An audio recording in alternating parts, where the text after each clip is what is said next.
मुंडाओं की रणभूमि बनी खूंटी संसदीय सीट।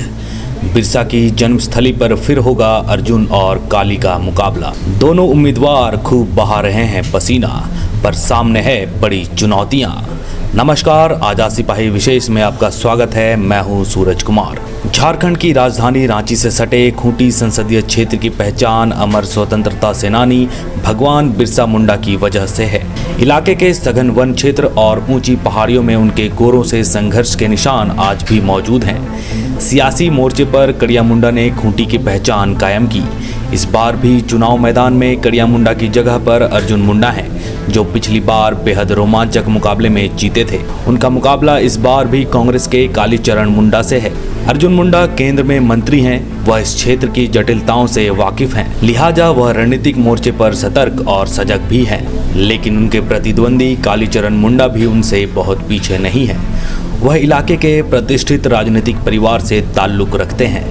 खूंटी में इस बार भी मुंडा वोटरों को साधने से लेकर मिशनरियों की रणनीति भेदने समेत शहरी वोटरों को आकर्षित करने की चुनौती इस बार भी दोनों प्रत्याशियों के सामने है। इसमें जो कामयाबी पाएगा, जीत का सेहरा उसी के सिर बंधेगा। खूंटी लोकसभा सीट का इतिहास शुरू से काफी रोमांचक रहा है और इस बार भी इस सीट के रोमांच में और बढ़ोतरी होने की उम्मीद जताई जा रही है। खूंटी लोकसभा क्षेत्र की 6 विधानसभा सीटों में से 4 इंडी गठबंधन के पास है और 2 भाजपा के पास। 2019 में अर्जुन मुंडा और कालीचरण मुंडा के बीच जैसी चुनावी लड़ाई दिखी थी, उसे 2024 के चुनावी समीकरण में निश्चित तौर पर भाजपा के लिए चिंता का विषय कहा जा सकता है। क्या है खूंटी संसदीय सीट के समीकरण और प्रत्याशियों के सामने चुनौतियां, बता रहे हैं आजाद सिपाही के विशेष संवाददाता राकेश सिंह। भगवान बिरसा मुंडा से लेकर पत्थलगड़ी तक के लिए पूरी दुनिया में चर्चित खूंटी संसदीय सीट झारखंड की एक हॉट सीट है। केंद्रीय मंत्री और 3 बार झारखंड के मुख्यमंत्री रहे अर्जुन मुंडा यहां से लगातार दूसरी बार चुनाव मैदान में उतरे हैं। उनका मुकाबला कांग्रेस के कालीचरण मुंडा से है, जिन्होंने 2019 में भी बेहद नजदीकी मुकाबला किया था। खूंटी अक्सर सुर्खियों में रहता है। संयुक्त बिहार में इसे पहला अनुमंडल बनाया गया था। मुंडा बहुल इस जिले में बिरसा मुंडा ने अंग्रेजों के विरुद्ध उलगुलान किया था। वर्ष 1890 से लेकर लगभग 10 वर्ष तक चले बिरसा आंदोलन का प्रमुख केंद्र खूंटी ही था।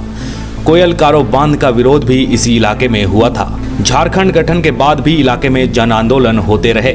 मित्तल कंपनी के स्टील प्लांट और CNT-SPD एक्ट में संशोधन के खिलाफ हुए आंदोलनों के लिए भी खूंटी जाना जाता है। हॉकी के धुरंधर मरांग गोम के जयपाल सिंह मुंडा की जन्मस्थली भी खूंटी ही है। खूंटी लोकसभा सीट को भाजपा का गढ़ माना जाता है। इस सीट पर 2009 से लगातार भाजपा जीत रही है। हालांकि 2019 के चुनाव में कांग्रेस ने उसे कड़ी टक्कर दी थी। उस चुनाव में भाजपा के अर्जुन मुंडा ने बेहद नजदीकी मुकाबले में महज 1435 मतों के अंतर से जीत हासिल की थी। क्या है खूंटी का सियासी इतिहास? खूंटी सीट पर भाजपा ने साल 1989 के लोकसभा चुनाव में पहली बार अपना खाता खोला था। उस चुनाव में कड़िया मुंडा सांसद चुने गए थे। बाद में कड़िया मुंडा 1991, 1996, 1998 और 1999 में लगातार 5 बार यहां से सांसद बने। इसके बाद वह 2009 और 2014 में भी भाजपा के टिकट पर लोकसभा पहुंचे। साल 2004 में कांग्रेस की सुशीला क्रिकेटा ने खूंटी से जीत दर्ज करने में कामयाबी हासिल की थी। वहीं 1962, 1967 में झारखंड पार्टी के जयपाल सिंह मुंडा और 1971 और 1980 में एनआई होरो यहां से सांसद बने थे। 1977 में कड़िया मुंडा जनता पार्टी के टिकट पर भी लोकसभा पहुंचे थे। 1984 में यह सीट कांग्रेस के साइमन तिग्गा के हिस्से में गई थी। खूंटी लोकसभा सीट पर मुंडा जनजातियों की बहुल्यता है। कुछ मान्यताओं के मुताबिक खूंटी का नाम महाभारत के कुंती से भी जोड़ा जाता है। इसके अलावा इस क्षेत्र को महान क्रांतिकारी बिरसा मुंडा के नाम से जाना जाता है। यहाँ पर SC समुदाय की आबादी 6.44%, जबकि ST समुदाय की आबादी 64.85% है। खूंटी का नाम पूरी दुनिया में उस समय चर्चित हुआ था जब यहाँ के ग्रामीण इलाके में पत्थलगड़ी नामक आंदोलन बड़े पैमाने पर शुरू हुआ था। नक्सलियों के गढ़ में इस तरह के आंदोलन को अलगाववादी आंदोलन कहा गया और सरकार की सख्ती ने इसे दबा दिया।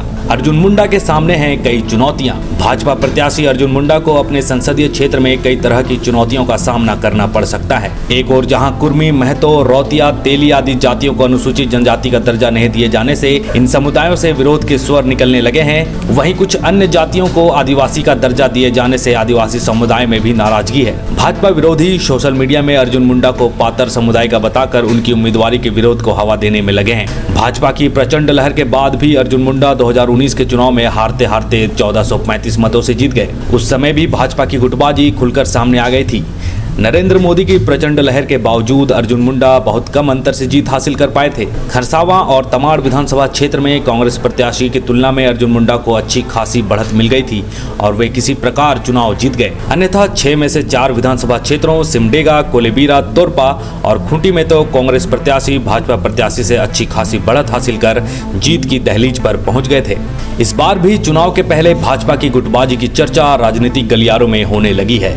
हालांकि भाजपा नेताओं में व्याप्त गुटबाजी के बारे में पार्टी समर्थकों का कहना है कि स्थानीय स्तर पर उत्पन्न इस गुटबाजी का मतदाताओं में कोई खास प्रभाव नहीं पड़ेगा, क्योंकि भाजपा समर्थक यहां के मतदाता हमेशा केंद्रीय नेताओं के प्रभाव में अपना मत का प्रयोग करते रहे हैं। लेकिन फिर भी इस गुटबाजी का कहीं न कहीं थोड़ा बहुत असर पड़ने की संभावना से इनकार भी नहीं किया जा रहा है। ऐसे में गुटबाजी को पाटने के लिए भाजपा नेताओं के उदासीन रवैये पर भी सवाल उठने लगे हैं। भाजपा नेताओं का मानना है कि इस चुनाव में मोदी और राम मंदिर सब मुद्दों पर भारी है और भाजपा प्रत्याशी भारी मतों से जीत हासिल करेंगे। जहां तक चुनावी मुद्दों की बात हो तो दोनों प्रत्याशी विभिन्न मुद्दों पर अलग अलग राय रखते हैं। मसलन अर्जुन मुंडा पत्थलगड़ी को चुनावी मुद्दा नहीं मानते हैं, जबकि कालीचरण मुंडा भी इसे खूंटी का चुनावी मुद्दा नहीं मानते हैं, लेकिन आदिवासियों के अस्तित्व से जुड़ा मामला बताते हैं। नक्सलवाद के मुद्दे पर भी दोनों की राय अलग अलग है।